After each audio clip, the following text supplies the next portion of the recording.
Hello everyone, and welcome back to a new video. In this video, I'm going to show you guys how you can share OneDrive files with others. So if you guys want to learn how to do it, just follow the steps that I'm going to show you. So the first thing that you need to do guys is open File Explorer on your computer. And then once you do that, just go ahead and search for OneDrive folder right here. Click on it and then right click. Here you're going to find all of these settings. Here you can copy it, expand, open it in a new tab, open a new window, pin to quick access, pin to start, and so on. Here you're going to find the option to always keep on this device, free up space, and here you're going to find OneDrive. Go ahead and click on this option, and then here you're going to find these three options: view online, settings, and here you're going to find folder color. Go ahead and click on view online. And then once you do that, you're going to be taken to this page. So basically, guys, once you're here, so right now, as you can see, guys, right here, you're going to find all of your files.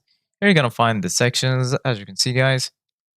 Right here, you're going to find your files, recent, photos, shared, and here you're going to find recycle bin. Go ahead and click on my files. And then here, as you can see, guys, you're going to find all of your files.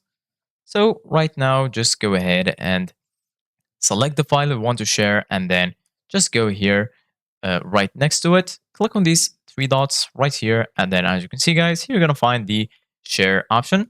You're going to find manage access, delete, move to, copy to, rename, create album from folder, and here you're going to find details. So just go ahead and click on share, and then once you do that, just wait for this to load. And then as you can see, guys, right here, you can copy the link to your clipboard so you can share it with others. You can also right here add the name, group, or email for people you want to share this with.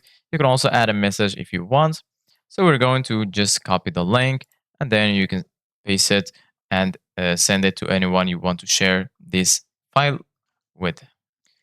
Thank you guys for watching. See you guys in the next video.